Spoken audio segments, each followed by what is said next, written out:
Scaerivo and the Wog-Nath.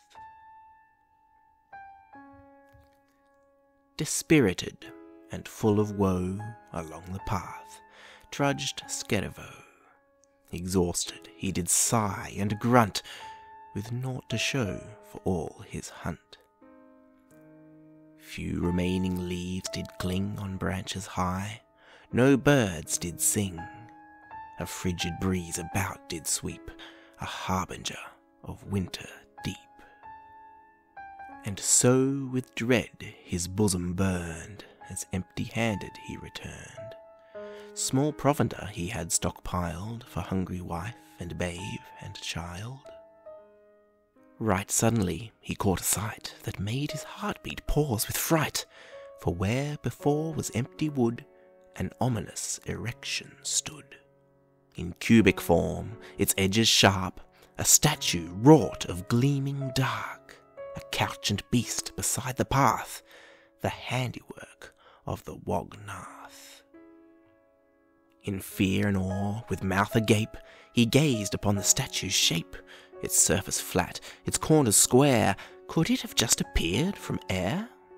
For certainly he'd come that way just at the dawning of that day, but then had grass and stony ground been all that topped that wooded mound. Examining with careful squint, he soon saw a foreboding glint of glowing yellow eyes within the figure's black and polished skin. Alarmed, he started back with haste, and tripped and fell, with fear he braced. A voice with depth of burning coal did from the statue stir his soul. Scaerivo, the man who fears his family soon shall come to tears, as famine looms its ugly head, shall winter's despite leave them dead?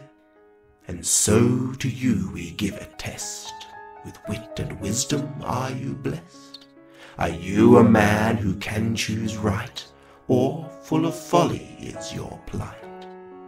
If your response be truly wise, then riches great shall be your prize, enough to be starvation's bane. You'll never be in want again. But if you answer foolishly, your every bone will cease to be, and in a fleshy heap you'll lie in agony until you die. Thenceforth a sombre silence fell, naught further did the being tell. Thus Scaerivo was left to brood upon the quandary's morbid mood. No doubt had he, the creature, told the truth, its bargain it would hold. So this dilemma was his quest. Dared he to take the Wog-Nath's test? Was his wealth of wisdom great enough to risk such gruesome fate? For if he should perchance to pass, his family could eat at last. But then again, if he should fail, his grisly corpse would smear that trail. Was the gain enough to chance his life in this grim circumstance? For his children and his wife, he'd gladly offer up his life, but no help could he ever give his family if he did not live. So back and forth in angst he paced, as this enigma now he faced. He thought his prudence to be fair, but was it ample for this dare? If he accepted of this task, what kind of question would be asked?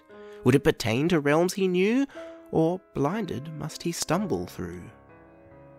So timidly he raised his voice. "Before I make this fateful choice, is it allowed for me to know the question I'll receive, if so?" The deathly silence did not break. No further words the statue spake. His boldness fell to disrepair beneath the statue's piercing glare. It seemed to be he must decide, with no foresight to be his guide. Should Scaerivo this peril choose, of gold to gain or life to lose? He pondered deep for nigh an hour, with his perception growing dour, as hunger pangs began to smite his stomach with their withering bite. At last he knew his mind was set. Although he felt a grim regret, he turned to face the Wog-Nath's gaze. Resolvedly his voice did raise. "As much as I appreciate the chance for me to test my fate, I fear I sadly must decline and go back to the home of mine. For though I deem my moral great enough to guide my meek estate, it seems to me extremely clear I've not the wisdom of a seer. I will not wager up my health, not for the chance of untold wealth. Of hoards so great no need have I, to pass this winter is all I cry. And though so dire seems our plight that we may starve this very night, if I yet live, it may occur that unforeseen hope yet may stir. But if to you I lose my breath, my family is doomed to death. And so at last I will not dare to take your test. To home I fare." And so he turned himself about, and from that place he ventured out, and once more he began to trudge. No chance at wealth did he begrudge. But just as he did round the bend, a mighty sound the air did rend. A crack like thunder shook the earth. A creeping dread in him was birthed. With trepidation he turned back and glanced behind him on the track, in hope to glimpse the noise's source. What could have made so great a force? He saw, where just before had been the Wog-Nath with obsidian sheen, another form, alike in shape. Its constitution made him gape. For piled high on pedestal were pots of coin and chests of jewel, and countless treasures, silver, gold, a mighty heap of wealth untold. His interest warily was drawn, till sudden realization dawned. He nearly fainted there and thence, from fear and awe and reverence. He saw how narrow his escape from suffering a gruesome fate. He breathed a sigh of gratitude, sat long in pensive attitude.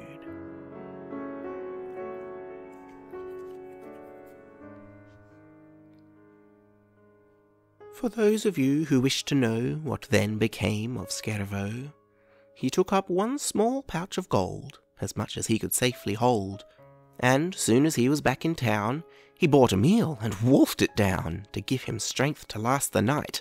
He relished it with great delight. When done, he from that inn did part, to promptly rent himself a cart, and swiftly with it hurried back along that winding beaten track. Then all the loot he loaded up, each chest of jewels, each silver cup. He with it headed home once more, to greet his dear wife at the door. What a feast his family ate that night, despite the hour late. With joy and hope and great relief, they shed their dread of looming grief. For now they had sufficient wealth to live in luxury and health for many decades yet to come. To lives of sloth they might succumb. Would Scaerivo live in sluggish ease, and let life pass him as a breeze, while round about his neighbours toiled to eke a living from the soil? But not because of greed or guile had Scaerivo passed the Wog-Nath's trial. He'd turned his back on promised gold, his family's love alone he'd hold. And so he shared his treasure store with those around, his fellow poor, and with the neighbouring towns he traded to have his hamlet's plight upgraded. They still must wield the plough and yoke, but not so much their shoulders broke. They still must work to earn their bread, but famine's threat they need not dread. Now, with the respite they had gained, aesthetic crafts they entertained, with inspiration giving birth, poured beauty fresh into the earth. And so that place, from humble start, became a centre for the arts, and aesthetes flocked from worlds around to visit Scaerivo's hometown.